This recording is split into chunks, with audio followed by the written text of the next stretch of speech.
avec C'est notre moment. Dites oui aux actualités dans votre journal TV. Uprime. Manolotra ho anao ny vaovao. Investissez dans une valeur sûre. Choisissez Uprime.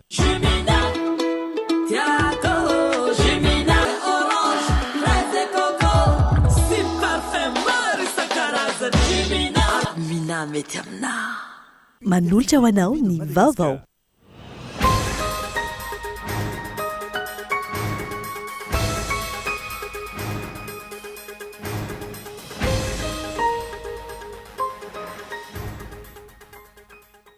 tokony ho saziana araka lalàna velona tsy misy anavahany ireo mpanondrana nitsokosoko ny zava-mananaina ho ny filoha am-panjakana. Natolotra tamin'ny fomba ofisialy androany ny didim-pitondrana mametraka ireo faritra arovana vaovao miisa 20 sy ny fanomezam-pitantana an'ireo faritra arovana miisa 10 eto Madagasikara. Andalana avy nakavalin'ny fitiliana momba ny tsy fahasalaman'ny zanany sy lalatiana Randriamandamina no nilatsaha-potaka teny Ambatomravavy omaly. Efa maty ihany koa ny vadiny ary efatra mianadahy zaza navelany izy ireo. Ampidirina ho isan'ny paikady nasionala ny fandrahoana sakafo amin'ny alalan'ny herinaratra. Tanjona ny ahafahana miala tsikelikely amin'ny fampiasana kitay sy arina fandrehitra izay fototry ny fandripahanala. Anovelany androka mpanao gazety manodidina ny 300 amin'ny 700 ao amin'ny orinasa gazety amerikanina malaza Washington Post, izany hoe loha-patelo ny mpiasany. Maro ny antony harisan'izay ny olana arabola. Ny antsy prian'izay.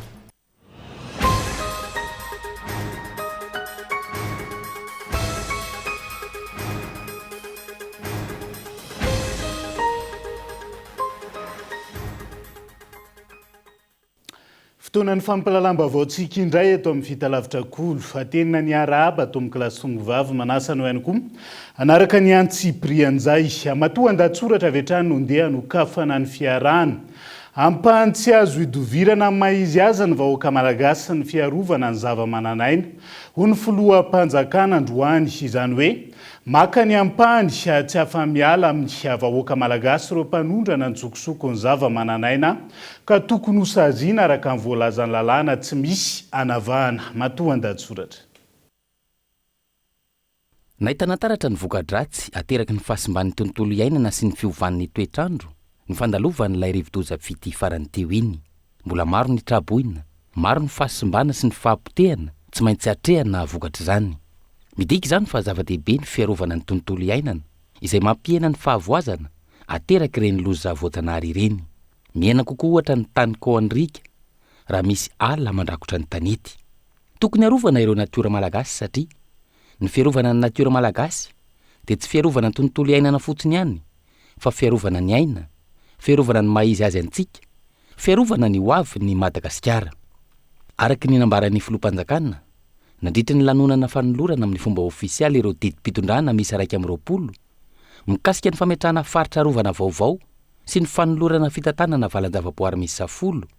Tsy aitraitra ny fiarovana ny zava-mananaina, fa andry ankina ny fiandrianam-pirenena, fototry ny fandrosoana lovain-jafy ary ampahany tsy azo idovirana amin'ny maizy azy ny vahoaka malagasy.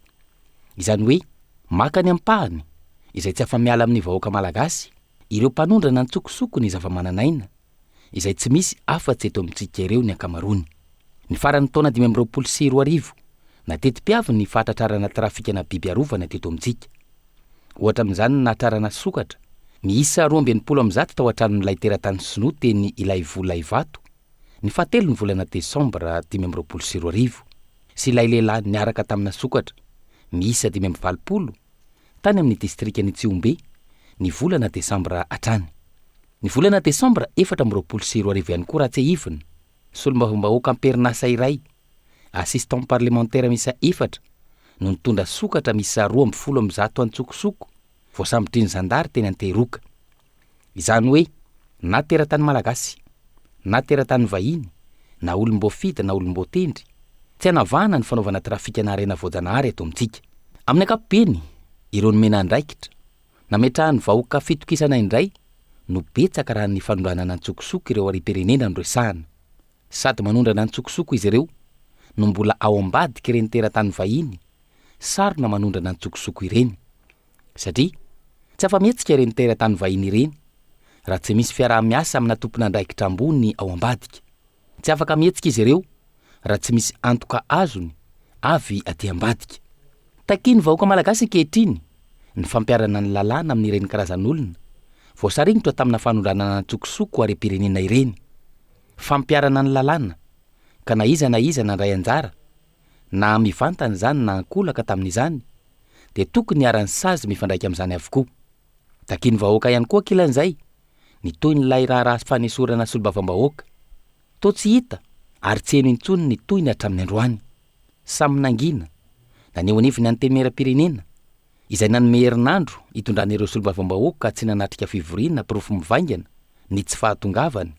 Naneo anivony ny fitsarana avo momba ny lalam-panorenana. Raha voapirofo fa nanatrika fivoriana ilay solombavambahoaka, inona ny toyny? Raha voapirofo fa tsy nanatrika fivoriana araka ny lalàna sy ny fitsipika anatiny mifehy ny antenimera-pirenena, inona ihany koa no ny fanapaha-kevitra noraisiny? Miresaka an'izay fiarovana ny zava-mananaina tao anatiny amatoan-datsoratra izay isika fa mikendry ny aro ny 300 isanjato ny tany sy ny ranomasina mitahiry ireo karazany zava-mananaina eto Madagasikara alohan'ny taona 2024 ny tanjony amin'ny fametrahana ny politika ampitantanana iarovana ny valan-javaboary. Natolotra tamin'ny fomba ofisialy androany ny didim-pitondrana mametraka ireo faritra arovana vaovao misy 120 sy ny fanomezam-pitantanana ireo faritra arovana misy 10. Rina fitiavana no mitatitra ny antsiprian'izay. Ny 200 ny karazany zava-mananaina, biby sy zava-maniry any amin'ny valan-javaboary dia tsy fahita raha tsy eto Madagasikara. Isan'izany ny karazana variky 12, ny karazana sokatra 5, ny antsasaky ny tanalahy eran-tany, ny karazana baobaba 9. Efa ho 10 taona i Madagasikara no tsy nametraka faritra arovana vaovao. Mizaka tsindry mafy ankehitriny ireo arena voajanahary ireo no ny fandripahan'ala, ny dorotanety, ny fitrandrana antsokosoko, ny fanondranana antsokosoko, ny fiovan'ny toetry ny andro. Ahina olany tamingana ny 700 isanjato ny variky ka vola mitentina hatrany amin'ny 2.5 miliara dolara no ahina overy manoloana ny fahasimban'ny tontolo iainana. Eo anatrehan'izany nametraka vaindon-draharaha amin'ny fiarovana maharitra ny arena voajanahary ny fitondram-panjakana. Natolotra tamin'ny fomba ofisialy androany araka izany ny didim-pitondrana mametraka ireo faritra arovana vaovao misy 120 sy fanomezam-pitantanana ireo faritra arovana 10. Nanamafy ny filohan'ny fanavaozana ny Repoblika fa tanjona ny aro ny 300 isanjato ny tany sy ny ranomasina mitahiry ireo karazany zava-mananaina alohan'ny taona 2020 eto Madagasikara. Ny fiarovana dia midika hoe fitantanana mendrika sy lovain-jafy. Ny fiarovana dia midika hoe fandraisana andraikitra ho an'ny taranaka ho avy. Ireo fanapahan-kevitra ireo dia mampitsahatra ny toe-javatra nahazo ireo faritra arovana tsy nanana mpitantana ara-dalàna ary mametraka rafitra fitantanana mazava tompona andraikitra ary maharitra entin'ireo mpitantana ara-dalàna voatendry ankehitriny. Amin'ny alalan'izany ny fanjakana malagasy dia manolo-tena hiantoka ny fiarovana misimisy kokoa ny zava-mananaina, ny fitantanana mangarahara sy iarahan'ny rehetra mandray anjara, ny fandraisana anjara n'ireo vahoaka eny fotony ary ny fampiasana maharitra ny arena voajanahary. Satria tsy hahomby ny fiarovana raha tsy hampandraisana anjara mavitrika ny vahoaka monina manodidina ireny faritra ireny. Ahitana faritra arovana Antanety 12, faritra arovana Andranomasina 10 ary faritra arovana Antanety sy Andranomasina 2 ireo faritra 120 vaovao napetraka ireo izay misandraka amin'ny velaran'ny tany mirefy 2.8 tapitrisa hektara. Ireo fikambanana tsy miankina piaro ny tontolo iainana misehatra amin'ny fiarovana ny valan-javaboary no nanolorana n'ity didim-panjakana momba ny fametrahana ny sata-fiarovana amin'ny fitantanana valan-javaboary ity. Manodidina ny 7 tapitrisa ny ala eto Madagasikara ka tsy vita ny fanjakana irery ny miaro izany. Antony nanomezana azy ireo ny andraikitra ho an'izay fitantanana ny faritra arovana izay. Raha fantatsika moa zany ny olona na fikambanana iray tara hitantanera protégé aloha dia mangataka an'izay statut temporaire zay ny dingana voalohany. Dia rehefa mahazo an'izio izy zay izy vao mametraka ny drafim-pandaminana rehetrarehetra sy drafim-pitantanana iarahana amin'ny fokon'olona ny fotony ary drafim-pitantanana io indray no validena dia mahazo amin'izay izy ny statut permanent. Misy taona zany izy io fa raha fakeliny zany ny statut temporaire sy ny statut permanent eo amin'ny 2 taona eo. marina aloha ministera efa manana izy natao hoe MNP na Madagascar National Park izay miankina aminy fa ny ambiny dia raha mitantana aminareo fikambanana marobe ka izay ny antony hanomezana azy ireo an'ilay statut mba ahafahan'zareo misehatra amin'izay fitantanana zay. Andiany voalohany ity fanomezana ny fitantanana ny faritra arovana misy 10 androany afa mbola ivoaka tsy ho ela ny fanomezana n'ireo mpitantana vaovao ny faritra arovana fanampiny. Zava-dehibe amin'ny fanomorana ny fahazoana ny famatsim-bola, fanampiana amin'ny fanatanterahana ireo fikambanana mpiaro ny tontolo iainana izao dingana vaovao vita androany izao amin'ny fitantanana ny valan-javaboary izao ho ny fanazavana. Andrasana amin'izao fanavaozana eto amin'ny firenena izao ihany koa ny anetsehana ny toin'ireo fitoriana sy antota taratasy maro mikasika ny fanadihadian'ireo mpitondra fanjakana ambony ho ny mpanao politika tamin'ity androanyity. Anairana ny sain'ny mpitondra amin'izao fotoan'izao ihany koa ny raharaha mikasika ny filoha teo aloha Andry Rajoelina sy ny Prime Ministre lehibe ny gouvernemanta teo aloha raha ny fanokevitra trany. Tsiaro Rasoarivelo. Mbola andrasany mpanara-baovao ny toy ny Raramafana mahavoasaringotra mpitondra fanjakana ambony amin'izao fotoana sy ny fitoriana napetraky ny GNZ teny amin'ny anteny meram-pirenena mikasika ny filoha teo aloha Andry Rajoelina. Tsy nahitana toy ny ntsony mikasika izay hatreto. Ateo ihany koa ny mikasika ireo antota-taratasy misy 12 teny amin'ny HCJ na ny fitsarana avo mikasika ny fanenjehana sy ny fitsarana ireo manam-pahefana ambony. Tsy nisy toy ny ihany koa ny mikasika izay. Mila manetsika ireny raha ireny mpitondra ankehitriny anasongadinana ny fanavaozana atao eto amin'ny firenena ho ny mpanao politika. Raha tsika mahafantatra ny dossier Mamra Vatomanga efa mandeha fa eo ihany koa ny tsindriana ao anatin'ilay satria tsy ray tsy roa nanao zavatra tsy nety teto. Indrindra ireo fitoriana izay napetraky ny GNZ mahakasika ny filoha teo aloha Andry Rajoelina ireny zany tokony andeha araka ny tokony izy satria manjary lasa mampiaya hoe rehefa iza dia enjehana rehefa iza dia tsy enjehana ary ny tsara marihana fa tsy misy fanenjehana politika ny ao anatin'ireny zavatra rehetra ireny fa ny tena hoe ny zavatra natao izay tsy nety tao anivon'ny firenena no voarakitra ao anatin'ireny antota taratasy fitoriana izay napetraky ny vahoaka malagasy izay nitolona teto Madagasikara ireny. Magaga hatreto aloha tsy dia misy akon'le izy kanefa ny fotoana ny angambany zao anatin'izao hoe fanavaozan'izao ijereva na tsirairay ny mahakasika an'ireny zavatra rehetra ireny mba tsy hisinony tsy maty manota intsony izay rehetra mitondra eto amin'ity firenena ity. Ho fampiarana ny tantan-dalàna afa indrindra mba tsy heveran'ireo tsy maty manota intsony fa azo ialokalofana ny rafi-pitsarana malagasy raha ny fanazavana hatrany.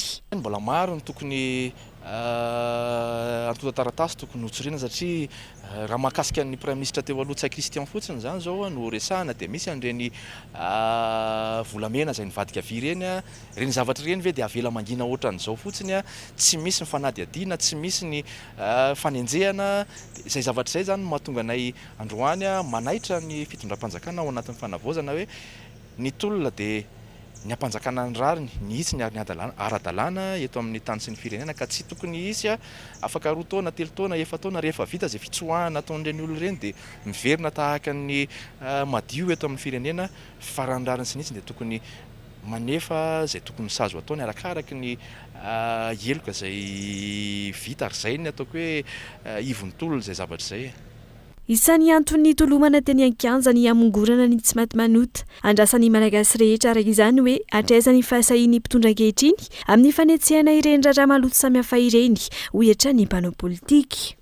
Ao anatin'izay ady amin'ny tsy maty manota sy ny fametrahana ny tany tan-dalàna eto amin'ny firenena izay hatrany niona tamin'ny lefitry ny Prime Ministre Mauriciana tao Paul-Louis Maurice Androany ny ministra ny fitsarana malagasy manohana tanteraka ny fitondrana malagasy mijoro amin'izao fotoana ny fitondrana Mauriciana amin'ny ezaka famerenana ny tany tan-dalàna sy amin'ny fitakiana ny famerenana ny nosy malagasy. Isan'ny andrasa maro amin'izao dia ministra ny Maurice zao ihany koa momba ny raharaha Mamra Vatomanga izay isa misarika ny sainy ny mpanara-baovao amin'izao fotoana izao. Anohizantsika ny fampahalalam-baovao angatahana ny voamarina rehetra mikasika ilay sambo AW ny ala tao mahajanga ny 9 Jona 2020 mikasa ny azo any Nosy Maurice niaraka tamina malagasy miisa 30 mbola tsy hita-popoka hatramin'ny androany. Ny sambo iray izay tsy tokony ho verina tsy hita-popoka toy izao raha manaraka ny fenitra sy ara-dalàna avokoa ny rehetra mialohan'ny hiangana amina toerany iray ka eto Andriatsilavo. toizana ny fanadiadiana ivoan'ny marina mikasika ilay sambo AW tsy hitapopoka hatramin'izao araka ny nambarany filohan'ny fanavaozana ny repoblika nandritra ny fandalovany tao Majanga afaran'teo. Io sambo io izay tsy ahivina hatrany fa nitondra malagasy misy 70 niala tao Majanga ny 12 Jona 2024 nikasa iazon'ny nosy Komoro. Fanontaniana maro no mipetraka manoloana ny fahaverezan'io sambo io. Voalohany indrindra amin'izany ny hoe ara-dalàna avokoa ve ny rehetra ary nafeny fepetra ve izy ny alohan'ny aingan'ilay sambo tao Majanga. Rehefa ivoaka ny sambo anankiray dia mahazo natao hoe bon de partance izy. I bon de partance io dia ny directeur ny administration maritime io atoerana no manome azy au départ du bateau. Io izy mijery ahoana manahoana marina ty sambo ty aloha izy mandeha. Io izy vao misiny azy raha ny tokony ho izy dia tokony ho hitan'izany hoe en sécurité ve reto olo reto sa tsy en sécurité. Dia ny zavatra misy dia mahazo bon de partance le olona nefa aveo tsy hita. Dikan'izany tsy en sécurité zany ny voany teo. Efa 12 andro zay no nanomboka ny fanadiadiana raha ny fanazavana voaray ka olona avy aty Antananarivo no nalefa anao zany fanadiadiana izany ao Majanga. Hojerena akaiky avokoa na ny andraikitry ny autorité portuaire tamin'io fotoana io, ny tompon'ny sambo, ny équipage nanaja sy nafeny fepetra rehetra tokony ahafahana ny ainga ve io sambo io sy ny maro hafa. Dia tompon'andraikitra ve tena tompon'andraikitra marina izy sa olona apetraka fotsiny. Dia ny voalohany. Faharoa, le tompon'andraikitra mamoaka an'ilay sambo ihany tena tokony hoe petraka amin'ny toerana io ve izy sa tsy tokony. Satria raha ohatra ka hanao an'izany bon de partance zany ianao dia tokony mahalala aloha natao hoe stabilité. Hainao ny manao calcul an'izany. Tokony mahalala anao ny ataon'ny sécurité rehetra misy AIS ve mandeha, ny VHF ve mandeha, ny BLI ve mandeha, ny EPIRB ve misy, zavatra be da be, ny bombara ve, bombara zay fitaovana anankiray raha ohatra ka rendrika ampiasa. Zany rehetrarehetra zany tokony ho jerena. Dia zay ny tenenako hoe tokony amin'ny toerany marina ve le tompon'andraikitra. Matoa tsy hita le sambo misy lesoka. Tsy tokony ho very na tsy ho hita ny sambo iray raha manaraka ny fenitra ny aingany tamin'ny toerana iray. Raha manara-penitra ny fitaovana ao anatin'ilay sambo dia tsy tokony hisy sambo tsy ho hita-popoka na iray aza. Raha ny fanazavana voaray nitady ny fomba rehetra antofana ny raharaha mikasika ilay sambo AW ny fitondrana teo aloha. Inona no antony? Misy zavatra fenina ve mikasika io sambo AW io sa misy zavatra tsy marina? Hatramin'ny androany tsy misy mahasamy laza, tsy manao fandravonana na conclusion ny APMF ary tsy eno ny tatitra avy amin'ny mpitandro filaminana. Andrasan'ny rehetra ny tena zava-misy marina mikasika ity raharaha ity, indrindra ireo tompokavana. Andalana vinaka valan'ny fitiliana momba ny tsy fahasalaman'ny zanany Faralahy Lalatiana Randriamandamina no nilatsa-potaka teny Ambatomirahavavo Maly ny tenan'izay niady rery namelona sy nitaiza ireo zanany misa 4 mianadahy hatramin'ny nahafatesan'ny vadiny ny volana Oktobra ny taona 2024. Kabain loa. Teny andalana ampanaovana didy ho an'ny zanany izay tsy salama no tradoza Randriamandamina Lalatiana ilay rem-pianakaviana 17 taona nilatsahampotaka teo ambony moto teny Ambatomirahavavy Omaly. Dia tsy salama i tompotso le zanany Faralahy. Dia avy nandeha naka ny valiny analiziny ry izy mianaka no tratra ny orana satria andeha hody any Arivomamo. Tratra ny orana teny Akadibe Ambatomirahavavy zany. Dia teo no nitrangan'ny losa. Ny ray mpianakaviana na i Lalatiana no maty fa le zaza kosa mipitika zany. Pitika teny ambony moto satria nitaingina teny ambony moto zareo no nitrangan'le losa. Dia zay no napitika tsy naratra tsy naninona le zaza fa raha tompoko lahy no ndaosy ny fahafatesany. Dia nisy faratrana teo amin'ny andriny teo amin'ny Vokarano vavany sy nisy may tanany akavanana sy akavia zany hoe ohatrany hoe mihazona guidon ohatran'izao. Dia niraikitra miparitra may tamin'izy niraikitra le lobaka ny lontany amin'ny farany anatiny niraikitra nisy famaizana zany zay ny zavatra hita zay. Tsy tena hoe azo antoka maty-teny hoe fa mbola ny mamarinina fahafatesany ary mbola nisy fotoana ny elana mena ny riany mena anazy zany fa tsy vita intsony. fofona mainy hoe tamina ndraisana azy fa tsy nainana zay le may zay zany tena hitany rahana hita teto alina no tonga tatyhatrano ny raha zany namela kamboty efatra menadahy itomboko lahy lalatiana izao nindosiny fahafatesana izao 12 taona ny zokiny ary 7 taona ny zandrindrindra izay hanitokana tamin'ireo fianakaviany nahitany fisehoany loza omaly io araka ny fanazavana efa namoy ny reny niteraka azy ihany koa izy efatra menadahy ireo ny volana oktobra 2024 volana oktobra 2024 maty tompoko avolainy vadiny dia maty accidenté ohatran'izao ihany koa teny amin'ny lalany Tsarasotra dia onjonjony lalatiana tompoko lahy zany sady lany fa mikarakarana izy ohatra menadahy koatra ny fianakaviana sy ny ray aman-dreny izy anankiroa ihany koa izay samy miapa-manany tena aorianany nahalasany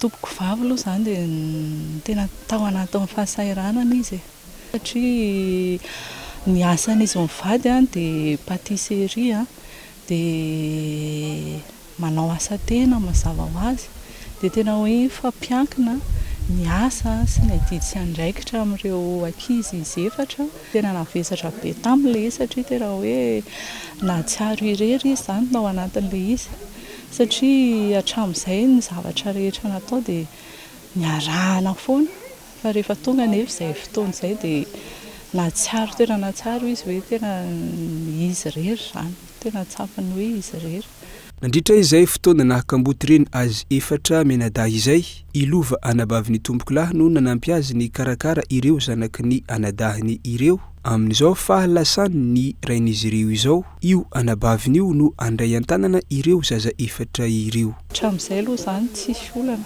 dia fampizara foana rehefa misy marary zao zareo any Rivomamy dia ezaka mandray an-tanana satria indraindray ny dada matseo dia tsy maintsy tena no mandray an-tanana amin'ny zazakely tsy moramora ny taiza amin'izao matoa moa izay no fandaharana apetraka Andriamanitra dia manana zavatra tiany ampitaina izy ao anatin'izany dia mino sy mahatoky izay fa hiasa aminay fanay masina dia hanokatra ny masonay ahafahanay mitaiza sy mikolokolo andreo zaza ireo satria zaza fito be izao zany no raisina ny tanana tena ankinina amin'ny tompo mitovitovy amin'ny taonany zanany telo menadahy ihany ireto zaza efatra ireto ka iverina tsy anasarotra ny fitaizana izy ireo raha teo izay efa nifandray hatramin'izay na izany mila tohana sy fampaherezana izy ireo toy ny ara-moraly ambavaka sy ny sisa itavako tsandranomaso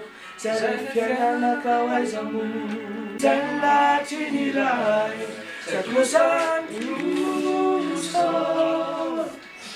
fa tsy manatynanao manatena sy matoke ahitindrany asikitsikina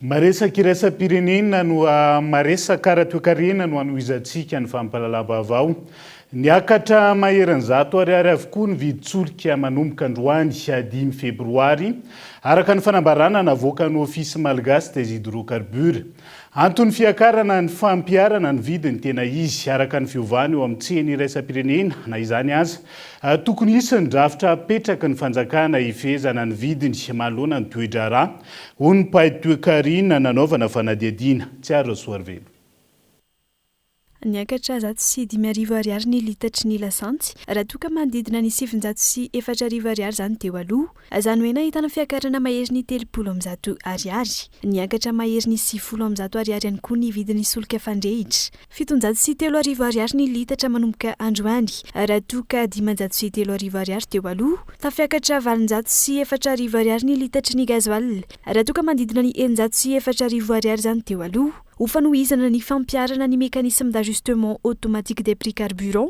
sy araka ny fiovana eo amin'ny tseny iraisam-pirenena no antony fiovana raha ny fanambarany office malgache des hydrocarbures nanambara ny mpahay-toekarena fa teo amin'ny sehatry ny sandam-pitaterana sy ny sandam-bola ariary dollara no nahatonga ny fiakarany viditsolika izao ny devise ividianana solika dia ny dollara lafo kokoa noho ny ariary zany zao ny dollara dia misy fiatraikany eo amin'ny coût d'importation antsika. Tsy afaka manapa-kevitra samy rehetra amin'ny vidin-tsolika eto Madagasikara isika ka miankina amin'ny vidiny eo amin'ny sehatra iraisam-pireneny. Ilaina noho izany ny tokony hametrahana ny drafitra ara-pitantanana lavitresaka ifehezana izany raha ny fanazavany mpahay-toekarena hatrany. Isan'izany fikarohana loharanona angovo afy Ratsahivina feno herintaona tamin'ny volana janoary teo ny fampiarana mécanisme d'ajustement automatique des prix carburant ho fampifanarana ny vidiny tena izy eo amin'ny tsena iraisam-pireneny. Ny 5 janoary teo no nahitana fiovana farany tamin'ny vidin-tsolika.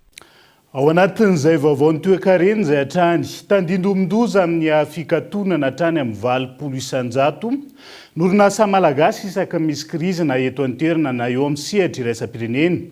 Ilaina mafisina eo anatrehan'izay ny antoka avy amin'ny fanjakana ho an'ireo mpampiasa vola. Eo koa ny fahaiza-manao ireo mpandraharaha ahay hiatrika tranga samihafa ho ireo mpisehatra tamin'ity androan'ity onasaina. Araky ny fanadihadiana ataon'ny GEM Global Entrepreneurship Monitor, orinasa 80 no manana tahambony amin'ny mety ho fikatonany noho ny fatiantoka na vokatry ny krizy. Tarimarika izay maneho fa mbola marefo ny sehatry ny fandrarahana eto amintsika. Izany hoe ny 20 isan-jato ireo izay misehatra ao anatin'ny tsena ankehitriny mbola ambony kokoa ny tahany mety hoe hahafaty an'ilay orinasa noho ny havelona azy, ary izay no mazava-dehibe ny hoe hampiroboroboana ny rafitra manome tatsoroka fanapienana izay hoe ataontsika hoe taham-pahafatesana ny orinasa ao anatin'ny tsena izay ary ampitomboana ireo izay manana ataontsika hoe chance aomby ao anatin'ny fandraharana eto Madagasikara. Akoatra ny hoe tsy fahavitana miditra eo amin'ilay tsena, izay zao dia efa sakana iray, misy ny hoe tsy fahavitana manao atao hoe accès au financement, izany koa anisan'ny sakana, misy ireo ataontsika hoe tsy ampy ireo renforcement de capacité na compétence dia izay ny antony nijoroany rafitra mpanome tatsoroka. Ilaina araka izany ny fanamafisana ny tatsoroka ahafahana mampiroborobo ny sehatra tsy miankina. Tohana ho an'ny mpandraharaha izay tokony hanana ny mampiavaka azy isaky ny faritra. Ho an'ny tapany atsimo izay manana arena maro, raha tsy ilaza fa tsy ny amin'ny faritra Anosy izay ahitana arena kibony tany, ankotrana samihafa sy zalina sy ireo volo fanondrana. Arena izay tsy voatrandraka araka ny tokony ho izy. Dans le sud, il y a beaucoup de problèmes, donc il y a beaucoup d'opportunités pour les entrepreneurs. Maro ny olana any atsimony Nosy, marany koa araka izany ny sehatra azo trandrahana ho an'ny mpandraharaha. Isan'izany ohatra ny eo amin'ny sakafo, ny herinaratra sy ireo filana andavanandro, ary ihany koa ny fampianarana sy ny fanofanana na ny fahasalamana. Fa ny olana misy ankehitriny dia eo amin'ny AB sy ny tanjaka. Misy ireo orinasa vaventy izay fantatra eo amin'ny arena kibony tany. Ireo orinasa madinika indray izay manano saratra amin'ny fahafahan'ny velatra. Ny tena olana araka ny nambaran'ireo mpandraharaha taminay dia ny tsy fahampian'ny fahaiza-manao noho ny tsy fahampian'ny fanofanana sy ny tantsoroka. Sarotra araka izany ny mahita olona tonga dia amperinasa any amin'ny faritra iny. Vitsy ny orinasa ary misy aza ireo malay nandeha amin'ireny toerana ireny. Fa raha izaho manokana mahita an'iny faritra atsimo iny, raha isafidy ny anokatra orinasa aho androany dia ataoko any Taolagnaro. Moi, si je devais monter une entreprise aujourd'hui, je la monterais à Fort-Dauphin. Ho fampiroboroboana ny sehatry ny fandrarahana amin'ny faritra Anosy ho tanterahanao Taolagnaro amin'ny herinandro io ny fivoriana sy fampiaonana ireo mpandraharaha avy amin'ny sehatra tsy miankana ho fanohanana ireo tanora manana tetikasany amin'iny faritra iny. Izy ihany koa ny fanokanana ny hub entrepreneurial akao anohanana ireo mpandraharaha iarahany miaraka amin'ny ministeran'ny indostria sy ny fampiroboroboana ny sehatra tsy miankina. Nandray ny masovo japonais vaovao hiasa eto Madagasikara i Toshiya Tojimany filohan'ny fanavaozana ny Repoblika ny kolonely Randrianirina Mikael androany ho amafisina ny fiarah-miasa stratégique eo amin'ny Madagasikara Japon amin'ny sehatra ny foto-drafitrasa, ny fahasalamana, ny fanabeazana ary ny fanampiana ho an'ireo tamin'ny rivo-doza fity. Isan'ny voaresaka manokana ihany koa ny fanitarana serana tsambony Toamasina. Dia izay ihany koa no entintsika miseny vetivety ao anaty doka fohy. Aza misaraka aminay.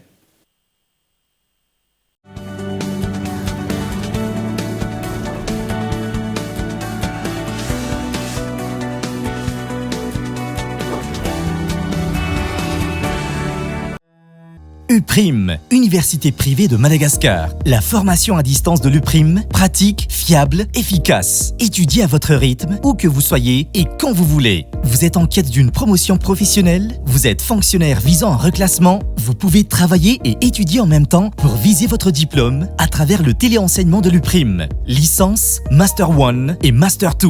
Habilité par l'État jusqu'à la 5e année et reconnu par la fonction publique jusqu'à catégorie 8. Encadrement innovant via une plateforme numérique numérique permettant un regroupement en ligne avec interaction, droit, communication, gestion et management, commerce et marketing. Alors, partout où vous êtes, étudiez depuis chez vous. Rejoignez la formation à distance de l'UPRIM. Inscrivez-vous à l'UPRIM la plus proche de chez vous. L'inscription peut se faire également à distance. Contact 020 85 215 03 034 11 215 08. Investissez dans une valeur sûre. Choisissez UPRIM.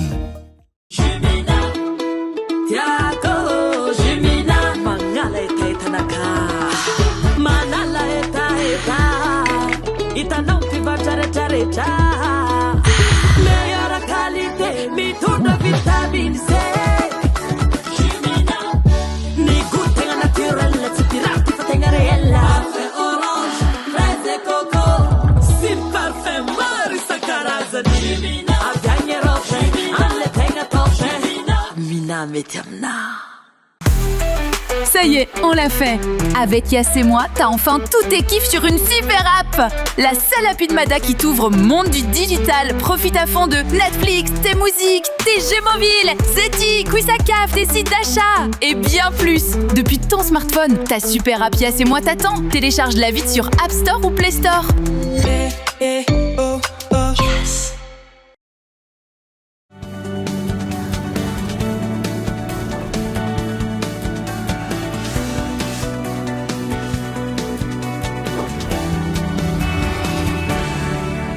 Anohizantsika ny tapany faharoa amin'ny fampalalam-baovao amin'ity ala ity ampidirina ho isan'ny paikady nasionaly ary amin'ny piroboroboana eto amintsika ny fandrahoana sakafo amin'ny herinaratra na ny cuisson électrique na ny e-cooking. Tanjona ny ahafahana miala tsikelikely amin'ny fampiasana kitay sy arina fandrehitra izay isan'ny fototra ny fandripahana ala eto Madagasikara. Daniela Minoarso. Mbola mampiasa arina fandrehitra charbon sy kitay avokoa andrahoana sakafo ny 570 isanjato ny tokantrano eto Madagasikara.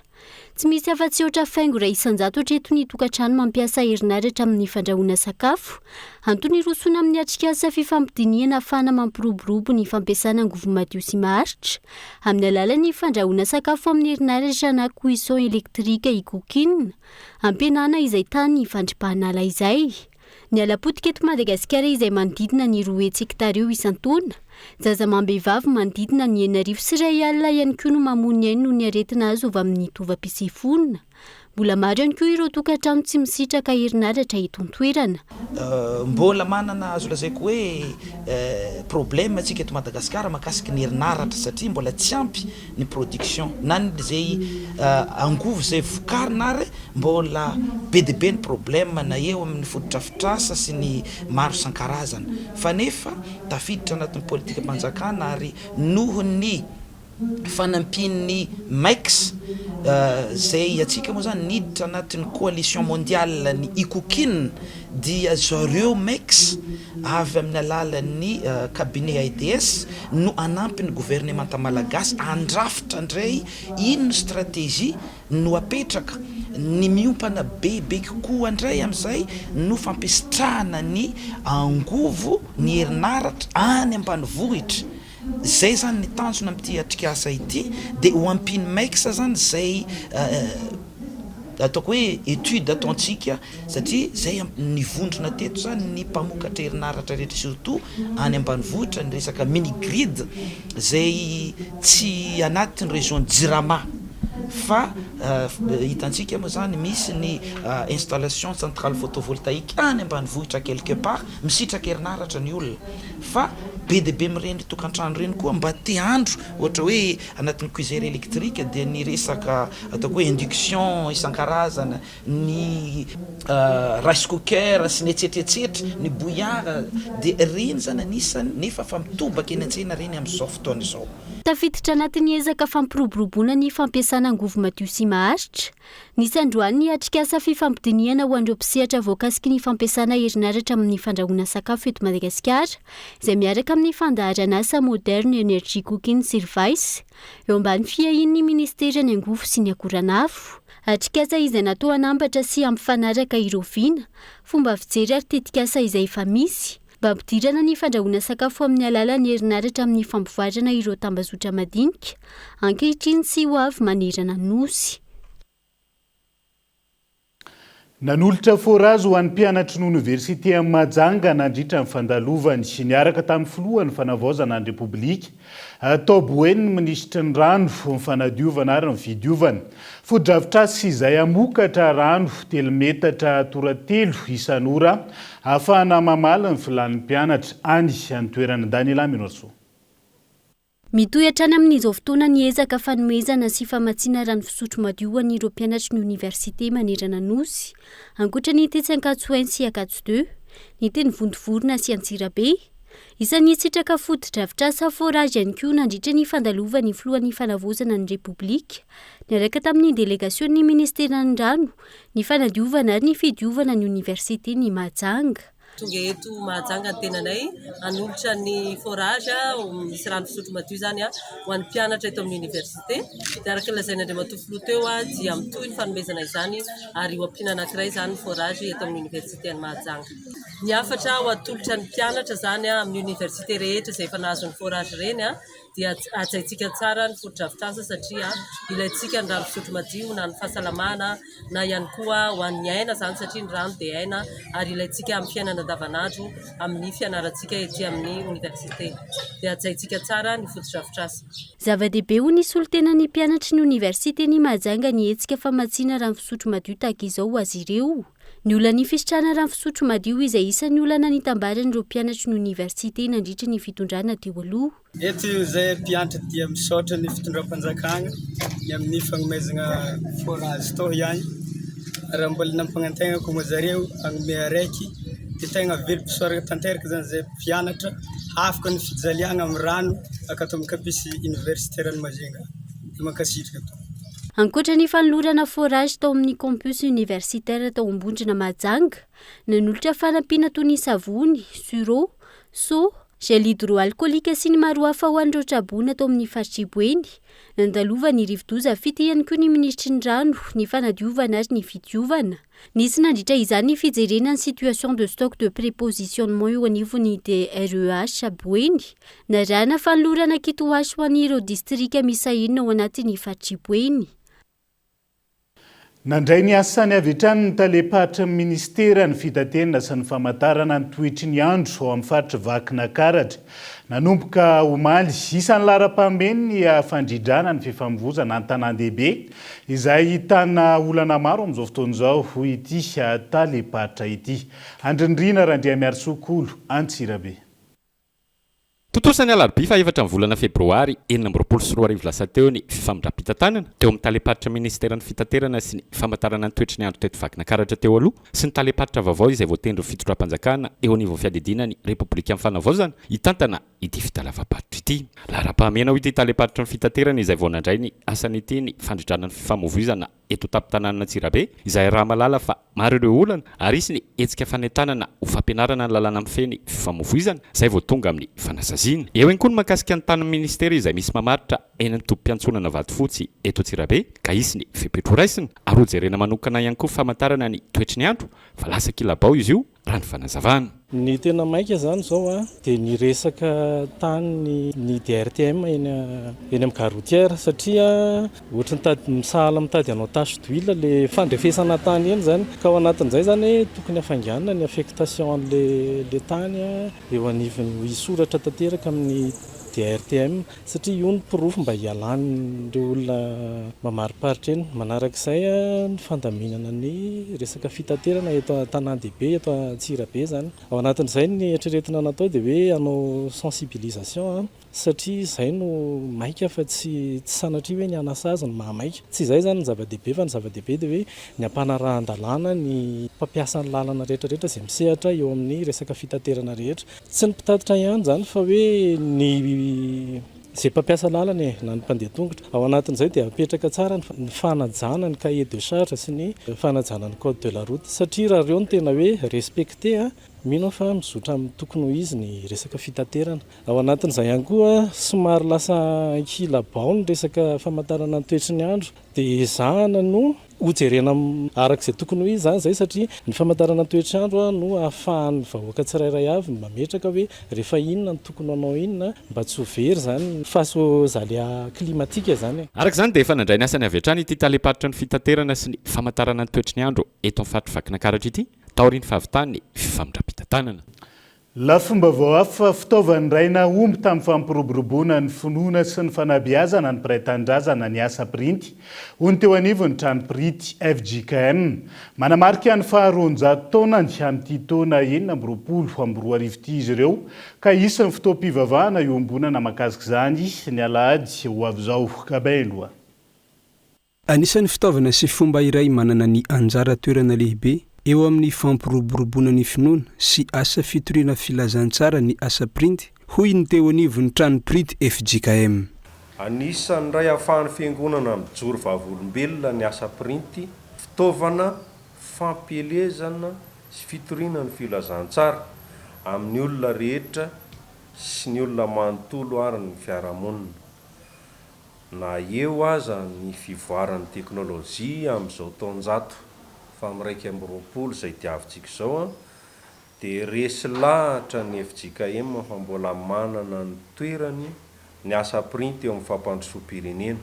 Ny fitaovana ampiasainay dia manana masinina offset zay manana typo zay mbola fomba teo aloha ihany koa ampiasainay anaovana ny asa printy rehetrarehetra. Izay ny antony hoe faharoanjato taona miova endrika vaovao manana fikasana dia mba anana hery vaovao indray dia anao ny manova ny parka masinina ray manontolo zany zay ny tanjona. Ianso ny asa anasana ny rehetra dia amin'ny alahady zao 9 febroary ao amin'ny FJKM trano vato faravohitra manomboka amin'ny roa sasany misy le fitoam-bavaka fampivavahana iombona fampiombonana. Feno 200 taona amin'ity taona 2024 ity ny trano printy FJKM izay hita eny Imarivolanitra izay printy voalohany nisy teto Madagasikara raha tsy ivina ny 1 Jona 5 no vita printy voalohany ny baiboly amin'ny teny malagasy. Tsy misy afa-tsy ny 200 ny malagasy hatreto no manana fahefa-mividy anjifa ny vokatra azo avy amin'ny kakao. Antony mampiaka bidiny vokatra toy ny chocolat ny fiakarany vidin'izay kakao zay. Ny chocolat vokarin'ireo mpisehatra eto an-toerana toy ny nanaovana fanadihadiana izay mandidina ny R100 ny antsiprian'izay. Ny 200 ny malagasy ihany hatreto no manana fahafahana mividy chocolat raha toka vahiny avokoa ny ankamarony raha ny fanazavany ny mpisehatra manodina ny vokatra. Fanampin'izay midangana ny vidin'ny kakao izay efa tafakatra hatrany amin'ny R400 amin'izao fotoana izao raha toka R900 izany roa taona lasa izay. Io fiakaram-bidy io izay mitarika ny fiakaran'ny vidin'ny chocolat ihany koa. Ny chocolat izay efa manodidina ny R100 ka isan'ny misakana ireo mpanjifa malagasy. Vidiny tsy avenina amintsika fa lafo tokoa ny vidin'ny kakao. Ny chocolat zany mbola produit rare, mbola produit de luxe zany ny fahitanay azy. Tsy ny besy maro mihitsy tompoko no mba vidy na mihinana chocolat eto amintsika. Nefa antsika mpamboly manana ny kakao tsara indrintsika, manana vokatra betsaka sika fa indrisy alefa ny apita daholo ny atsika ny vokatra. Mba tokony hoe ihinana mihitsy tsika malagasy, ihinana zavatra atsika. Fa tsika zany tompontsika fa tsy mihinana firy. Ahoana moa ny vidianan'ny olona tablety R10,000 takany hoe tsy haiko vary 5 kilao. Olona zay mba manamanana ihany ny afaka mividy chocolat. Nefa ny chocolat araka ny fatatsika fa araka ny fanafody ny chocolat. Misy magnésium ny chocolat. Eto Antananarivo ihany hatreto no mivelatra ny famokarana ny chocolat izay isan'ny vokatra mahasalama raha ny fanazavana trany. Mitondra vokatsoa ho an'ny fahasalamana sy ny fitomboan'ny vatan'ny olombelona ny kakao, ohatra amin'izany ny hoe mitondra ny vitamine A1, B1, C, D, E ary manome fer sy magnésium ny kakao, izany hoe manatsara ny fahitana, ny fitombon'ny taolana ary mampirindra ny fiasan'ny atoa. Arak'izany tokony ho velarina kokoa ny fanodinana kakao izay manana anjara toerana lehibe amin'ny toe-karena malagasy. Jaivina, mbola lavitra ny ezaka tokony atao raha ny famokarana kakao eto Madagasikara manokana. Efa nisy tetikasa maro natao hanatsarana ny fambolena sy ny kalitaon'ny vokatra, saingy mbola tsy hita soritra ny fiovana. Tanjona amin'izany ny fanampiana ireo mpamokatra amin'ny fanatsarana ny fambolena sy ny fikarakarana ary ny fampitomboana ny vokatra. ny kakao vokarintsika eto Madagasikara izay mahafen'ny fepetra rehetra ary manana ny kalitao ilainy tsena iraisam-pirenena noho izy natoraly 100%. Ireo vaovao songadina natao amin'ny page Facebook ny vaovaon'ny Kolo TV tamin'ity androany indray no ndao arahantsika vetivety. Ireto indray ireo vaovao nisongadina natao amin'ny page ny vaovaon'ny Kolo TV. Nidina tampoka teny amin'ny seranam-piaramanidina Ivato ny talen'ny kabinetra ny ministeran'ny toe-karena sy ny fitantanam-bola niaraka tamin'ny tale jeneraly ny faditseranana androany. Antondian'izy ireo ny hijery fotony ny zava-misy eny an-toerana sy ny dinika tamin'ireo mpiasa. 7 faingo aotra raiky amin'ny 9 kilao ny fitambaran'ny volamina tratra teny amin'ny seranam-piaramanidina Ivato ny Desambra 2024 hatramin'ny Janoary 2024 lasa teo. Vatosoa hafa fita amin'ny 7.3 grama kosa no tratra teo anelanelany Janoary 2024 sy ny Septambra 2024 ary mahery ny 2 kilao izany ny volana Novambra 2024. Ny vola vahiny indray teo anelanelan'ny Janoary hatramin'ny Desambra 2024 dia 5,705 euro sy 470 sy 3,7 dolara ny fitambarany. Ireo zava-mahadomelina kosa ny volana Desambra no nahatratrarina kokaina 3 kilao sy hasitry 5,5 kilao ny faditseranana. Nandray atanana ny fitsaboana ny mahery lanto manandafy any ampitan-dranomasina ny fitondram-panjakana izay tarehan'ny filoha ny kolonely Mikael Randrianirina sy ny gouvernemanta raha ny nambarany ny vadiny. Tombanana azo vahana kokoa ny oram-baratra amin'ny morontsiraka Atsinanan'ny Nosy amin'ny talata 10 febroary 2024 noho ny fisian'ny fikorotana na ao amin'ny ranomasimbe Indiana. Mety hitatra any amin'ny ilany Atsinanan'ny Afovoantany izany. Vinavinaina hatratra 10 hatramin'ny 20 mm ny tahan'ny rotsakorana ao anatin'ny 420 ora. Nahazo fampitandremana amin'ny loko maitso momba ny abetsahan'ny rotsakorana araka izany ny faritra Ambatsoa, Analanjorofo, Atsinanana, Vatovavy ary Fitovinany. Olona misa 7 no efa voasambotra makasika ny raharaha voan'olona ny tranga tao Nosy Belleville ny volana Janoary 2024 lasa teo. Nisy tamin'izy ireo no nandray anjara amin'ny vatana izay mbola nahitana porofo mivaingana ary nisy kosa ireo praitsy kombakomba ka atolotra ny fitsarana avy hatrany izy ireo. Ratsaivina, olona 3 no maty voatsatoka antsy tany an-toerana ny faraparany ny volana Janoary lasa teo noho ny tsy fandriam-pahalemana. Nametraka ny couvre-feu ny mpitandro ny filaminana atao aorian'izay. Voalaza fa efa miverina tsikelikely ny fandriam-pahalemana any an-toerana amin'izao. Dia izay ihany koa no entina manakatona ny fiarahana amin'ny androany naiza misy anao ankasitrany ianao nanaraka ny fampalalam-baovao hatramin'ny farany veloma tompoko.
Nanolotra ho anao teo ny vaovao.